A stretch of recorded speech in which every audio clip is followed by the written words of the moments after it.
Iglesia amada, quiero ir contigo por un momento a la palabra de Dios en Deuteronomio capítulo 6, versículos del 6 al 9. Deuteronomio 6, del 6 al 9. Y si usted me lo permite, y nos ponemos en pie para leer la palabra del Señor. Amén. Dice la palabra del Señor: y estas palabras que yo te mando hoy estarán sobre tu corazón. Pon tu mano ahí en el corazón. Amén. Y las repetirás a tus hijos, y hablarás de ellas estando en tu casa, y andando por el camino, y al acostarte y cuando te levantes. Y las atarás como una señal en tu mano, y estarán como frontales entre tus ojos, y las escribirás en los postes de tu casa y en tus puertas. Señor, te damos gracias en esta mañana por tu palabra. Inunda nuestros corazones, Señor, de esperanza y de vida. Que la palabra hoy predicada, Señor, cambie circunstancias, cree realidades del Espíritu, Señor, y sobre todas las cosas nos afirme en tu voluntad, que es perfecta. A ti damos toda gloria, Jesús. Y su iglesia dice: amén. Usted puede sentarse. Aleluya. Aleluya. ¿Saben? Esta escritura recoge una de las preocupaciones más importantes del pueblo de Dios.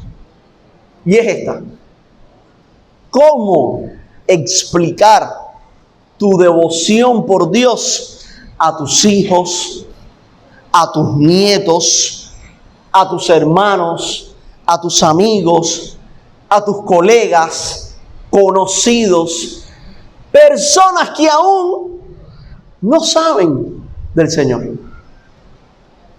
Si te preguntan, ¿te se imagina que un buen día un amigo o un hijo te pregunte qué significan esas oraciones que tú haces?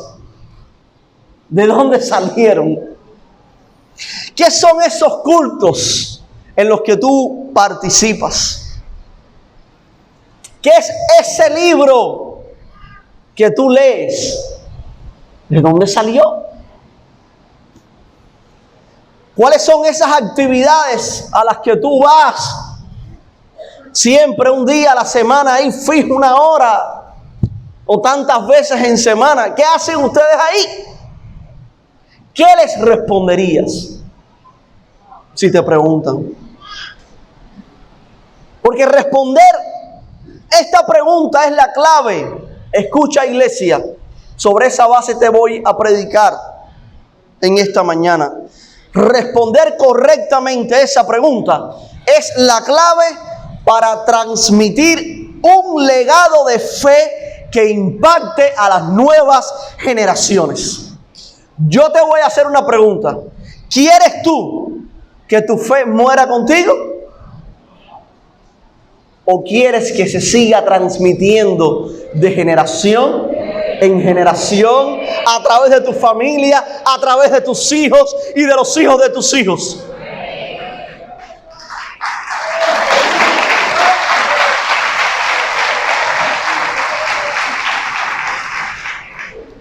¿Quieres tú que esa fe sea conocida entre tus vecinos?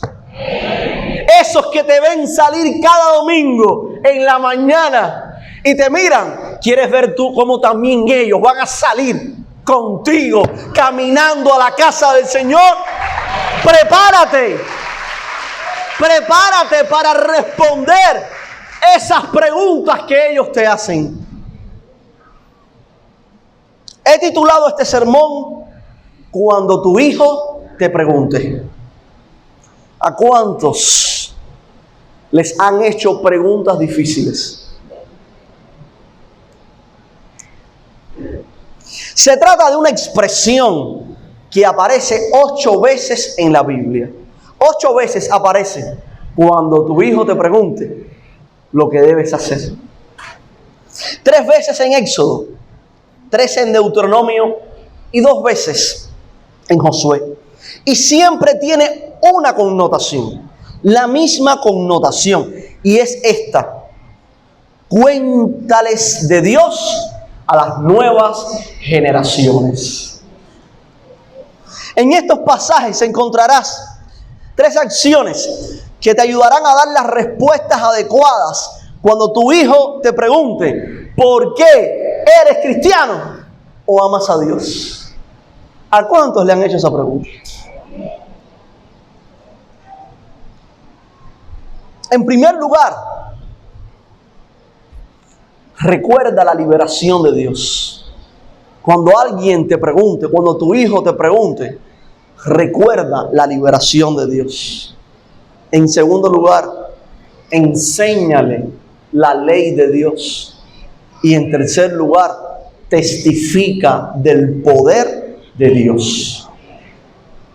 Recuérdale la liberación, enséñale la ley y testifica del poder. Los 3 casos de Dios. Cuando tu hijo te pregunte ¿por qué vives como cristiano? ¿Por qué? Papá, mamá, hermano mío, amigo, ¿por qué vives como cristiano? Recuérdale en primer lugar el día de la liberación de Dios. Porque tu amor por Jesús tiene un principio. Tu amor por Jesús tiene un origen. ¿Sí o no? ¿Cómo comienza la Biblia? En el principio. ¿Cómo todo comenzó a ocurrir? ¿Cómo fue contigo en el principio? Cuéntale una historia, la historia de la liberación de Dios en tu vida. El día que Dios decidió cambiar el caos y ponerle orden. Cambiar el despropósito y darle un propósito a tu vida.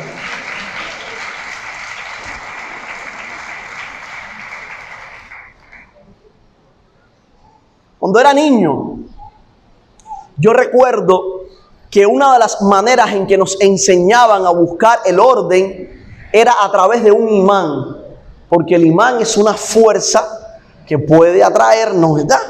Y así nos enseñaban. Y es como que muchas veces nuestra brújula, ¿cómo está? Que no sabe dónde apuntar. Hoy pienso una cosa, dentro de 5 horas pienso otra.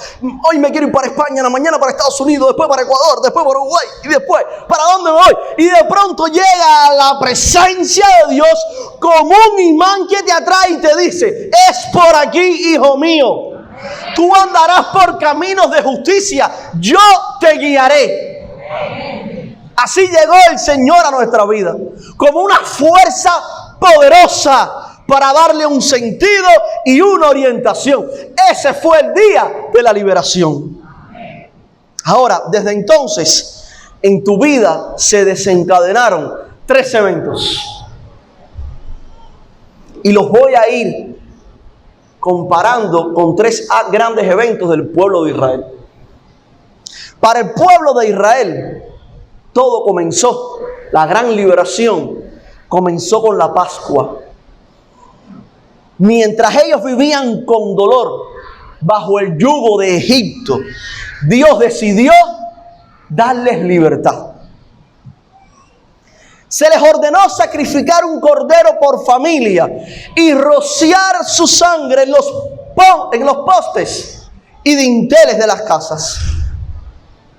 Así, a diferencia de las casas egipcias, ninguna familia de Israel experimentaría la muerte de su primogénito. Y llegado el momento, cuando pasó, el que hiere pasó por alto de aquellas casas que tenía la sangre rociada en los postes y dinteles. Mas en las casas egipcias entró y la vida de todo primogénito fue tomada. Cuando aquello ocurrió en Egipto y viendo Faraón que no podía detener a Israel para adorar a Dios, les dijo, váyanse. los dejó marchar.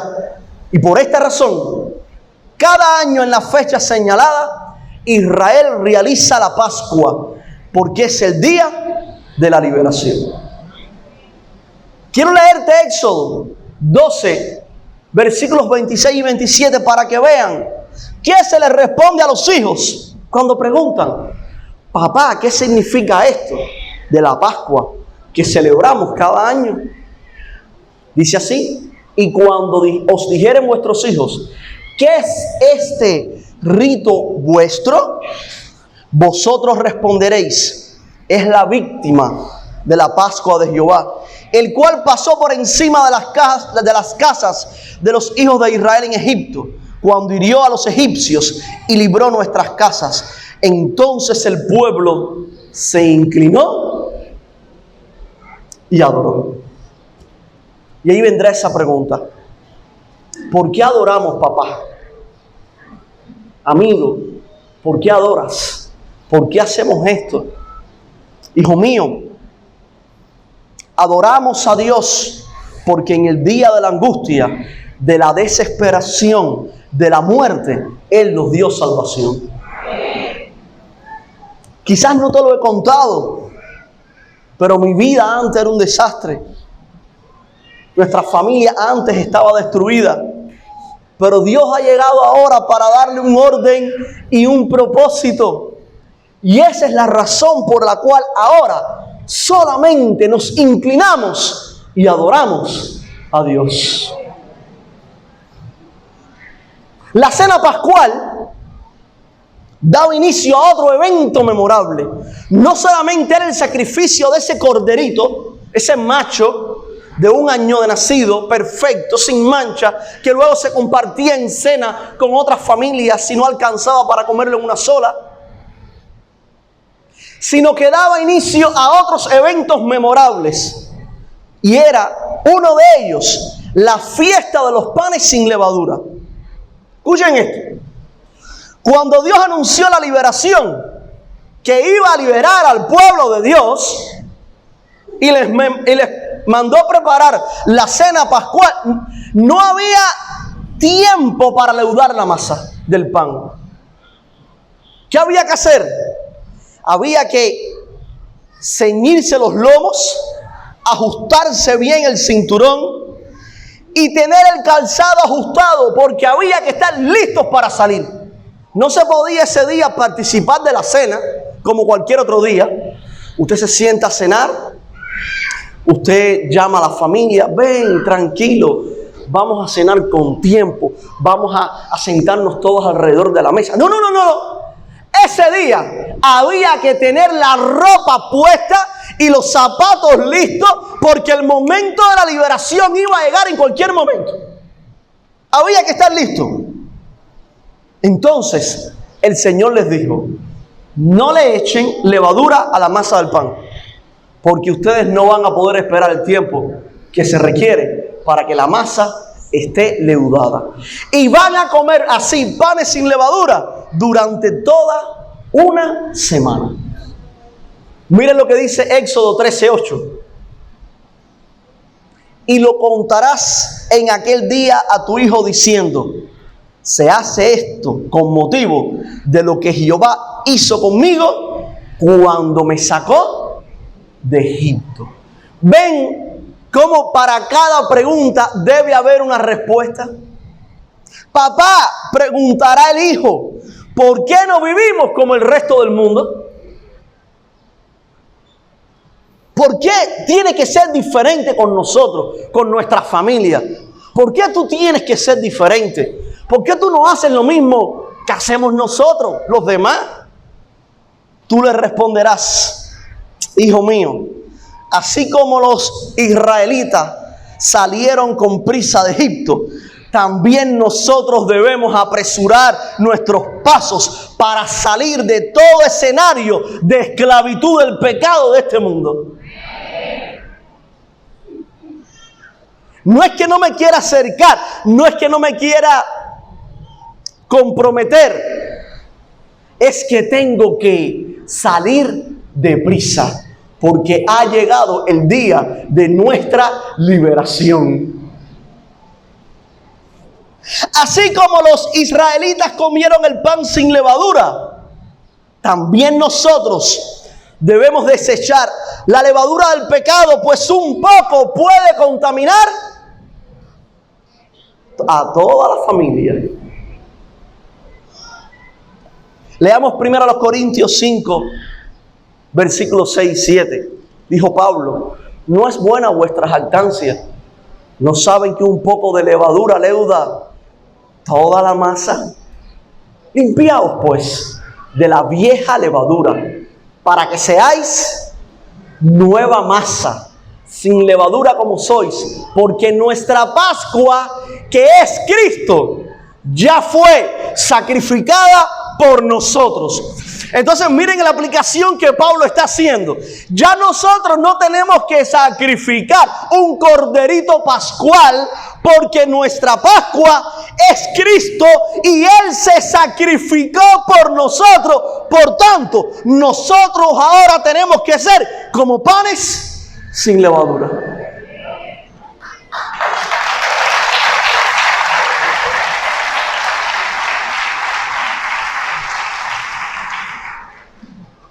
A los que son panaderos y piseros aquí, si todos fuéramos panes y estamos todos uno pegado al otro, y usted le echa un poquito de levadura, ¿qué le pasa a esa masa?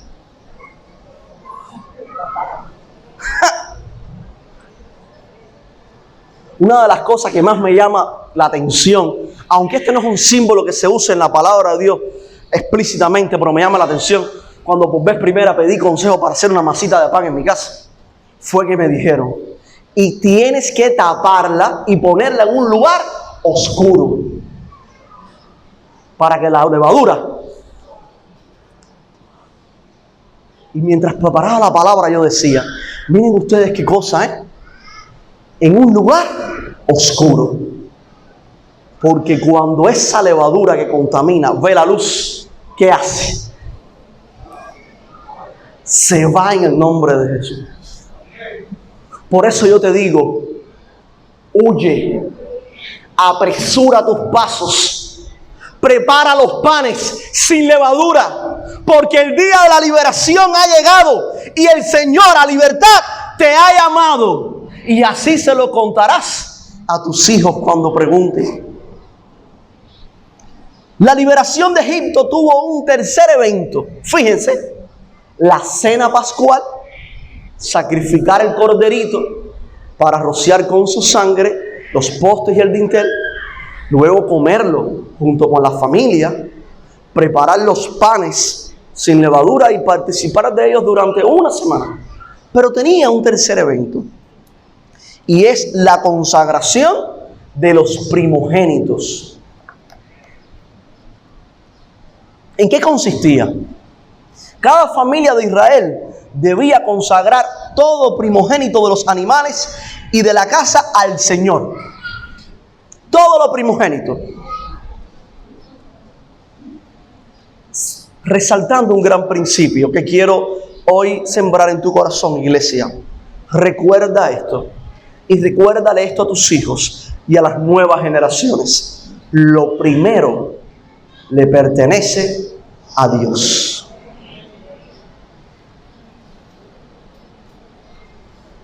Lo primero le pertenece a Dios. ¿Lo primero de qué, pastor? Lo primero de todo.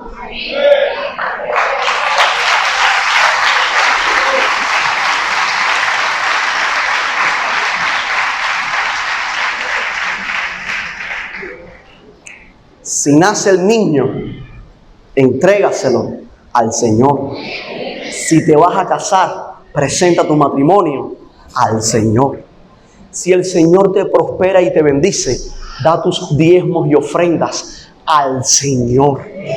Todo, absolutamente todo, conságralo, no por causa del hombre que te ve, sino del Dios que te ama y te bendice. Esa es tu razón de ser.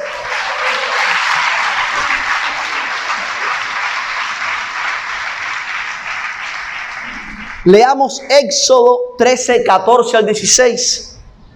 Dice así: y cuando mañana, porque esas preguntas vienen después, te pregunte tu hijo diciendo: ¿qué es esto, papá? ¿Qué es esto de la consagración de los primogénitos?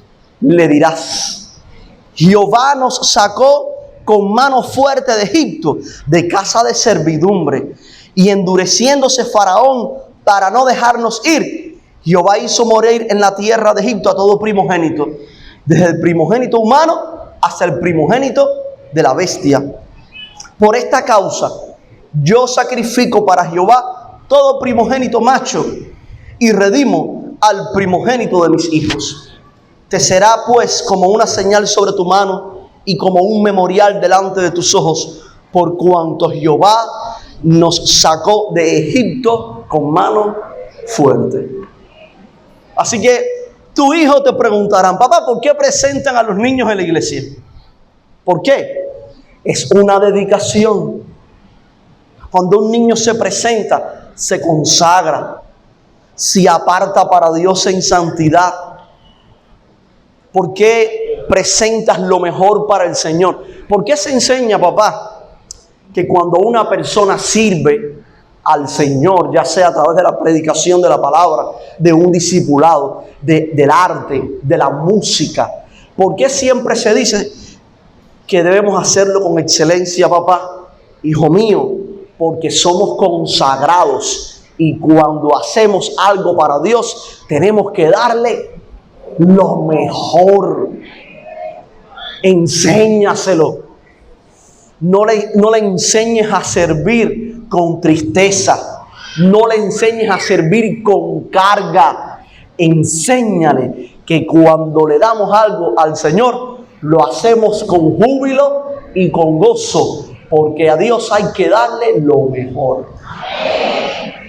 La convicción de una persona cuando hace algo responde también a su nivel de consagración.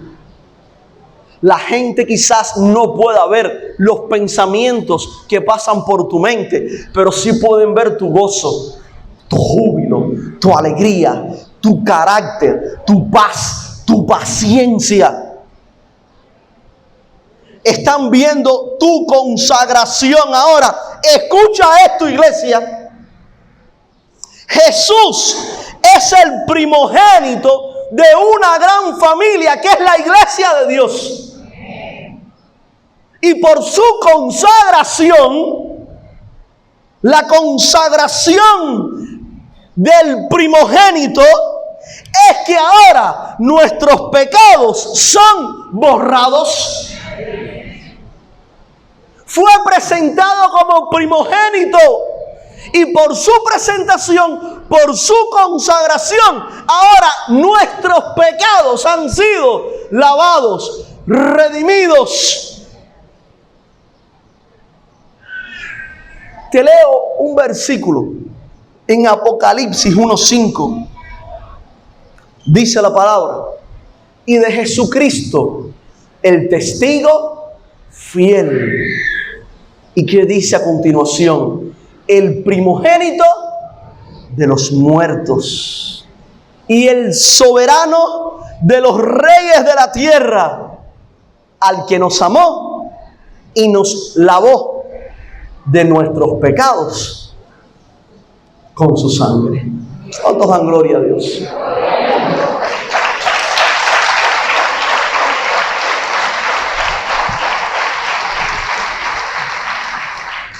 Así pues, cuando tu hijo te pregunte, recuérdale el día de tu liberación. Recuérdale cómo el Señor te salvó con mano poderosa. Recuérdale la importancia de salir apresuradamente de los lugares de esclavitud del pecado. Recuérdale la importancia de la consagración. Ahora, las nuevas generaciones tendrán dudas sobre algunas de nuestras prácticas. Otras preguntas surgirán sobre los mandamientos que seguimos, los principios que ponemos en práctica y también las enseñanzas que guían nuestro andar. En otras palabras, ¿por qué seguimos estos mandamientos? ¿Por qué observamos estos principios? ¿Por qué guían nuestras vidas esas enseñanzas? Esa es otra pregunta que las nuevas generaciones te van a hacer. Quiero leer contigo Deuteronomio capítulo 6, versículos del 20 al 25. Dice la palabra del Señor. Mañana cuando tu hijo te pregunte diciendo, ¿qué significan los testimonios y estatutos y decretos que Jehová nuestro Dios mandó? Entonces dirás a tu hijo, nosotros éramos siervos de Faraón en Egipto, y Jehová nos sacó de Egipto con mano poderosa. Jehová hizo señales y milagros grandes y terribles en Egipto, sobre Faraón y sobre toda su casa, delante de nuestros ojos. Y nos sacó de allá para traernos y darnos la tierra que juró a nuestros padres. Y nos mandó Jehová que cumplamos todos estos estatutos y que temamos a Jehová nuestro Dios, para que nos vaya bien todos los días y para que nos conserve la vida como hasta hoy. Y tendremos justicia cuando cuidemos de poner por obra todos estos mandamientos delante de Jehová nuestro Dios, como Él nos ha mandado. Miren, uno de los momentos más transformadores de la vida cristiana es cuando pasamos de ver los mandamientos de Dios como meras reglas, como reglas que hay que cumplir sí o sí. A veces, bueno, ¿y por qué hay que hacer esto, papá o amigo? No, porque hay que hacerlo y ya. Porque eso es lo que Dios quiere, que tú lo hagas. Y no hagas más preguntas. Que a Dios no se le cuestiona. Y parece que nos estamos relacionando con un general de ejército. Estaba yo en el servicio militar y nos mandaron a recoger las hojas secas caídas de un árbol. Y cuando ya las habíamos recogido todas, parece que lo hicimos antes de tiempo, el sargento instructor nos miró y nos dijo, ¿qué hacen ustedes ahí, pasivos? No, sargento, ya terminamos de recoger. Fulano, súbete en la mata. Mueve la mata. Y ustedes recojan las hojas. Queridos, y así estuvimos 2 horas, recogiendo hojas. Y a veces queremos enseñar la ley de Dios así. Haz esto y no cuestiones. Haz aquello y no preguntes. No. No le estamos haciendo un favor a nadie. Cuando nosotros comenzamos a entender que detrás de cada mandamiento hay una historia, que detrás de cada principio hay una intervención, que en cada enseñanza hay un poder, pasa de ser mera regla a ser palabra de Dios viva y eficaz y más cortante que toda espada de doble filo. Pasa a ser esa palabra que vive y permanece para siempre.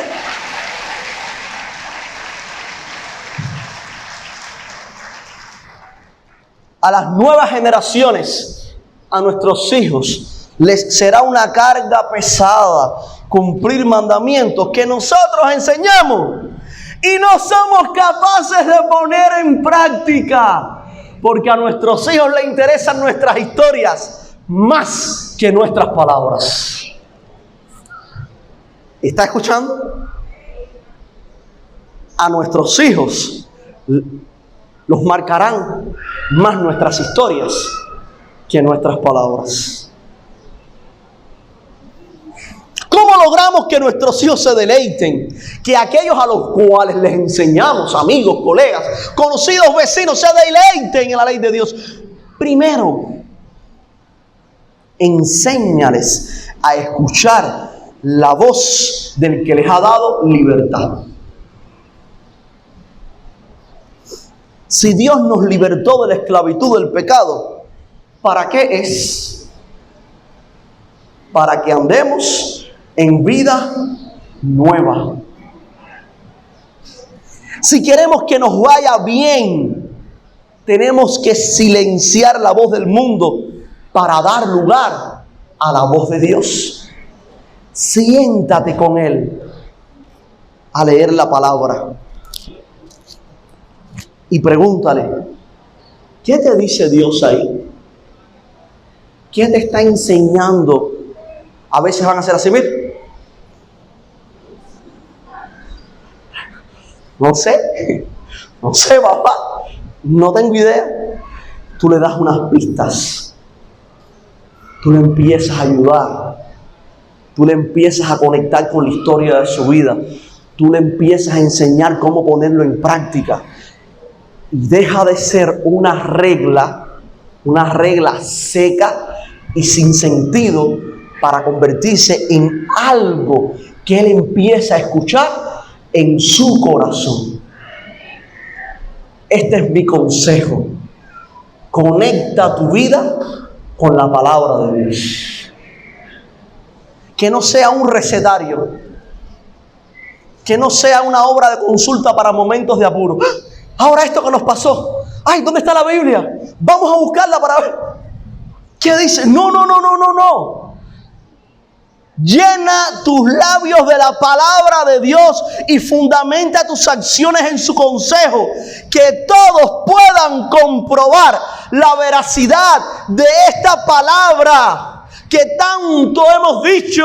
Lámpara es a mis pies tu palabra y lumbrera a mi camino.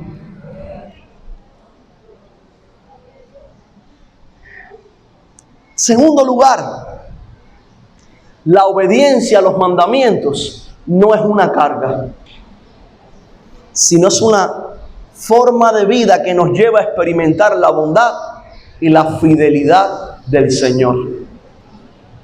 Cuando tú sientas que un mandamiento del Señor es una carga muy fuerte para ti, ese es el momento de buscar intimidad con el Señor y pedirle que su gracia haga vivo y suave ese mandamiento. Miren lo que dijo el apóstol Juan en 1 de Juan 5:3. Pues este es el amor a Dios, que guardemos sus mandamientos. Este es el amor a Dios, que guardemos sus mandamientos. Y sus mandamientos, ¿qué dice? No son gravosos. También dijo Jesús: llevad mi yugo sobre vosotros y aprended de mí, que soy manso y humilde de corazón, y hallaréis descanso para vuestras almas, porque mi yugo es fácil y ligera mi carga. Y por último,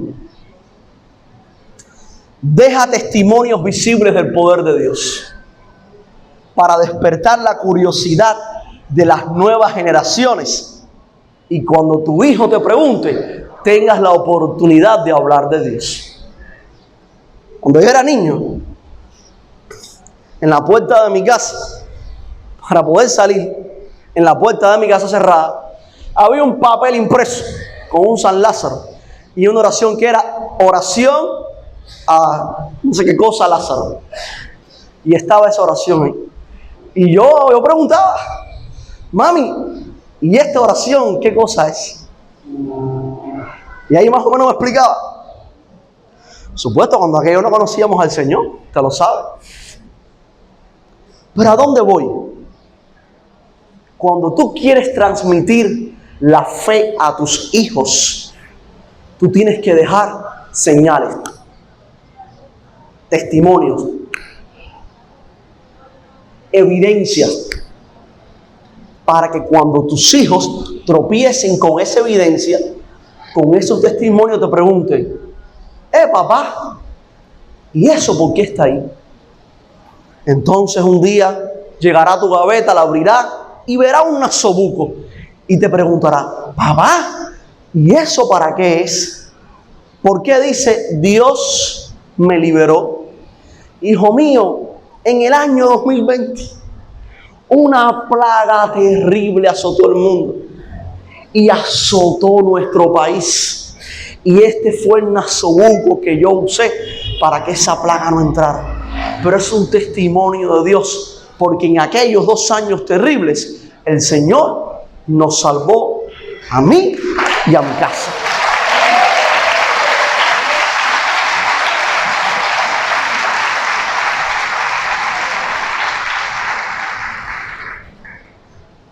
¿Por qué está esa placa ahí, papá? Hijo mío, es que esa es la prueba.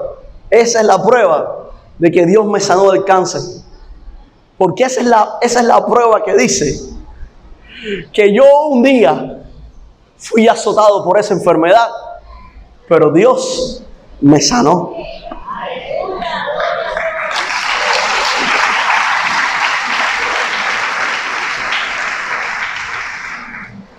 Son recordatorios. ¿En qué me baso yo para hablar de dejar estas evidencias como testimonio del poder de Dios? Me baso en Josué capítulo 4, versículos 6 y 7. Israel, recordarán ustedes, fue liberado de Egipto. Esa nación pasó por el desierto y en el momento de entrar a la tierra prometida tuvo que cruzar por el Jordán. Y Dios abrió el Jordán y ellos pasaron por tierra seca.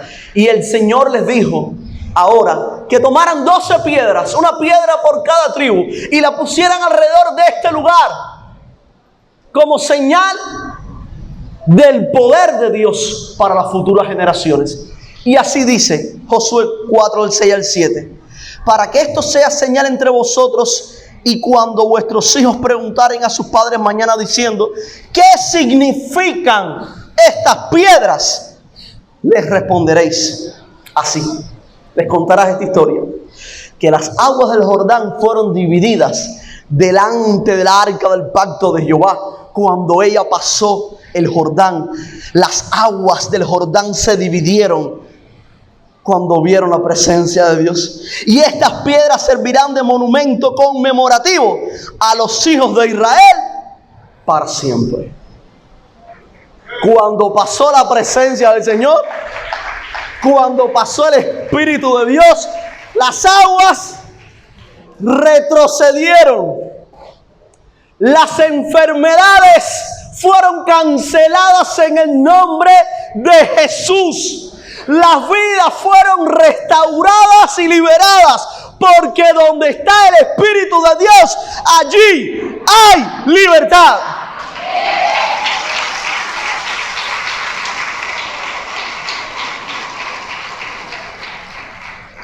Mas ahora, el Espíritu Santo, ¿dónde reposa? En ti, en ti, en ti.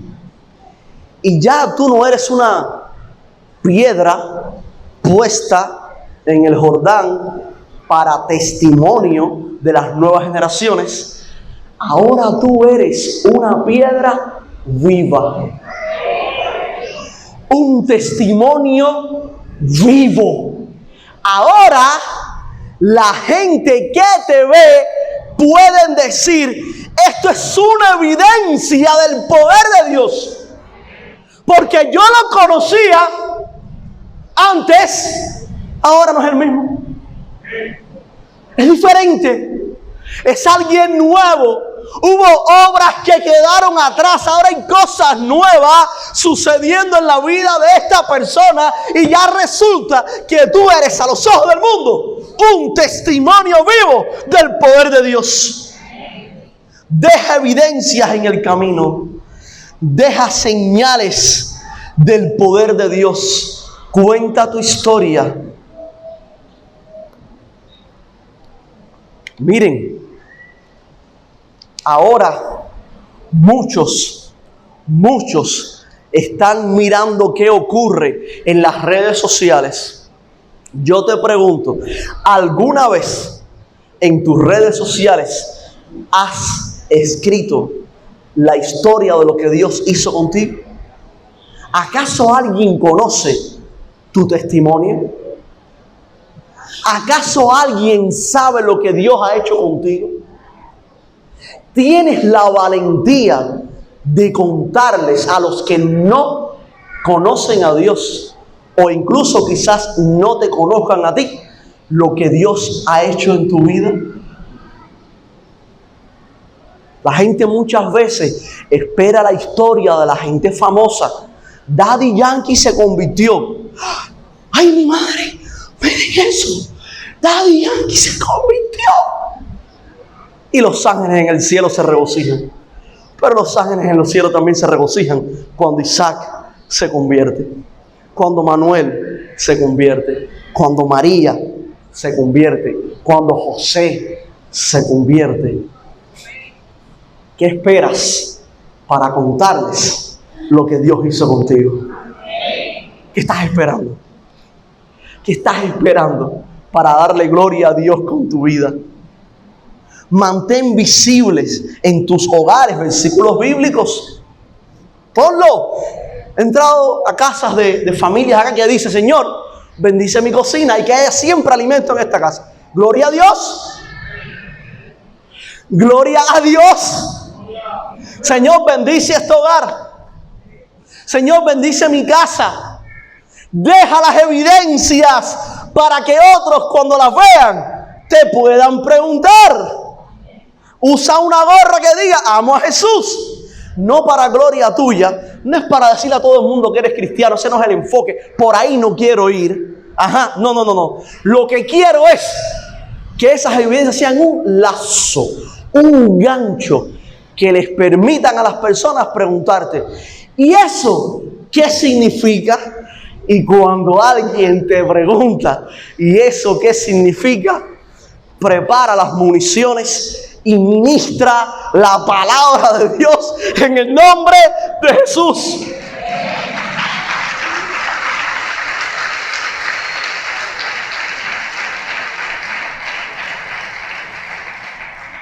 Dijo el salmista: los cielos cuentan la gloria de Dios y el firmamento anuncia la obra de sus manos. Usted preguntará: y pastor, ¿y por qué tenemos que dejar evidencia, señales? Hijo, es que Dios las dejó. Es que son evidentes. Es que están ahí. La belleza del cielo. Esos lugares tan hermosos. Usted va. Alguien me va a decir que alguna de las maravillas del mundo antiguo, cualquiera sea, se compara con la belleza de Viñales. ¿Cuántos han ido a Viñales? No se compara. Porque el diseño de Dios sobre la creación y sus evidencias son una manifestación de su gloria. Veamos la mano de Dios en la creación. Veamos la mano de Dios en aquellos que nos rodean.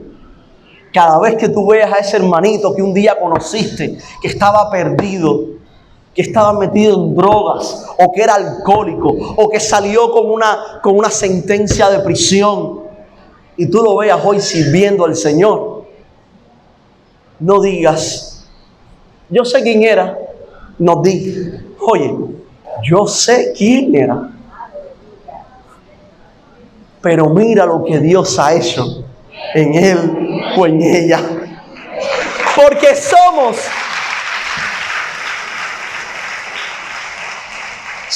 hechura suya, creados en Cristo Jesús para buenas obras, las cuales Dios preparó de antemano para que anduviésemos en ellas.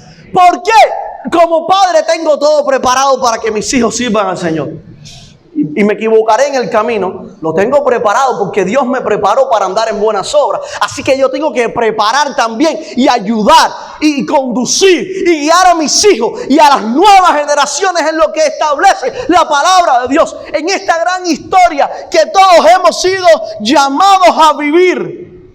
Recuerda siempre: no temas a las personas, contarles de la bondad de Dios para contigo. Recuerda siempre que tú no eres el centro de atención, que es Jesús. Dale toda gloria en tu vida y cuéntales a tus hijos, a tus amigos, a tus colegas, a conocidos y no conocidos. Cuéntales también a tus vecinos de todo lo que ha hecho Dios. Cuéntales esa historia. Nos ponemos en pie y le pido al grupo de alabanza que pase.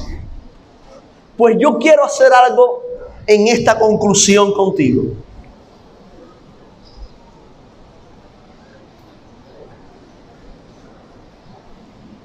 ¿Cuántos tienen disposición para hacer una oración de compromiso con el Señor? Esto es lo que he hecho. Les explico brevemente. Preparé una oración a partir de los principios fundamentales de esta palabra sobre cuéntale a tus hijos. Y lo hemos preparado para ponerlo aquí en las pantallas de la iglesia. En las pantallas no va a salir con los versículos bíblicos para que pudiera ser más grande la letra y todos pudieran ver. Pero luego, en la tarde, yo les voy a compartir en el grupo de WhatsApp de la iglesia la oración con todos los versículos bíblicos. ¿Estamos listos? Isaac, ¿estamos listos? Muy bien. Oración de la iglesia. A la cuenta de 3 vamos a comenzar a leer. 1, 2 y 3. Señor, nos comprometemos a recordar y celebrar tu liberación. Recordamos que Cristo, nuestro Cordero Pascual, fue sacrificado por nosotros. Contaremos a nuestros hijos y a las futuras generaciones las grandes cosas que has hecho por nosotros. Nos comprometemos a enseñar y vivir tu palabra. Guardaremos tus mandamientos en nuestros corazones y los enseñaremos diligentemente a nuestros hijos. Viviremos conforme a tu voluntad, sabiendo que tus mandamientos no son gravosos y que tu palabra es lámpara a nuestros pies y lumbrera a nuestro camino. Nos comprometemos a ser testimonios vivos de tu poder. Seremos monumentos de tu fidelidad y amor, testificando de tus maravillas. Reconocemos que somos tu hechura, creados en Cristo Jesús para buenas obras. Señor, danos la fuerza y la sabiduría para cumplir este compromiso. Que nuestras vidas reflejen tu gloria y muchos más puedan conocerte y glorificarte. En el nombre de Jesús. Amén.